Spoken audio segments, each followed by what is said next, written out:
I'm Jacob Hayes. I'm 27 and I'm a science teacher here at English Valley's junior and senior high.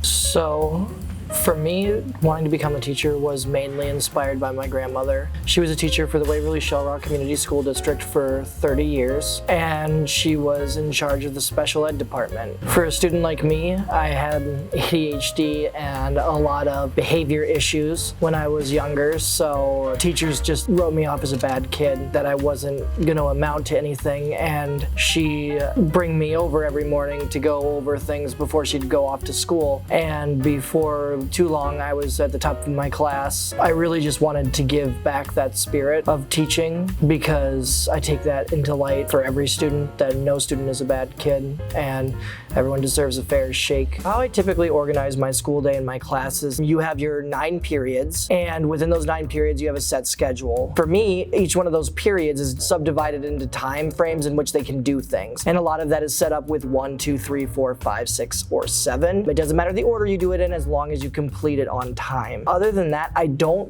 really set anything else up other than the original lesson that's laid out before my students. What a normal school day looks like for me is different, however. For me, my first, second, and third hour, I have 7th grade science, 8th grade science, and then 8th grade science again. 8th grade is subdivided into 2 class categories. After that, I have a thing called intervention, where I deal with students who are struggling in a class and help them develop the tools that they need in order to be successful in class. 6th hour is my prep period. It's where I get everything ready for the next school day. 7th hour is my lunch, so it's when I can have time to eat or probably end up just doing another prep period. My 8th and 9th hour are actually crammed with my last 7th grade class and my 6th graders. Neat history to this classroom is, this classroom was actually the last classroom added to this building. It was reconstructed using a lot of old hospital equipment and parts, so all the cabinets in my classroom are from hospitals. The interesting tidbit is that the 2 teachers before me passed away in this classroom.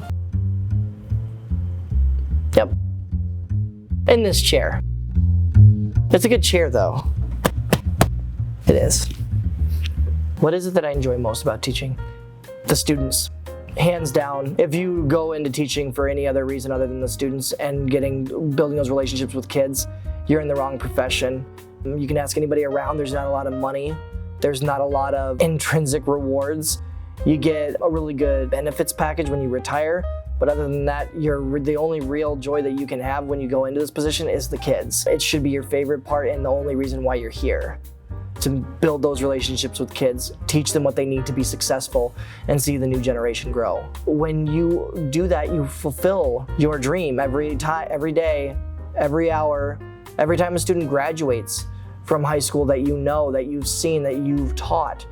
It's a victory for you just as much as it is for them. So how do I feel about the financial stability of teachers? It's getting a little less and less every day. There's a lot of political issues that go into that, but one of them would just be funding. Education sphere funding is being cut all the time, and the more it's cut, the more buildings need repairs, the less teachers make. That's a problem for just about anywhere, any job you're seeing. The financial stability is definitely declining, and that's not something that we want to see. Buying school supplies for kids, it's always important to remember what it's there for, but I try not to. The things that I do buy are like paper and glue. Other than that, I try not to at all. If they desperately need something, I can get that for them. With money already tight as it is, it's kind of hard to supply for them. How does it feel to see the generation growing up? Honestly, it's really uplifting. It's nice to see people getting older and people developing their own ideas and opinions, because you don't get to see that a lot anymore. There's a lot of difference now and a lot of change. To see it develop the way it is, it's really a nice thing to witness, because you know that we're heading in the right direction. Other than that, I can only say where we go to from here. So I have a lot of students that contact me and keep in touch with me, and that's only because I'm in charge of the personal behavior plans here. A lot of students appreciate me for my work. A lot of them, even though we might butt heads, they do miss me once they leave. It is nice to feel that appreciation, and at the same time, it's nice to know that they know that I was there to support them as well.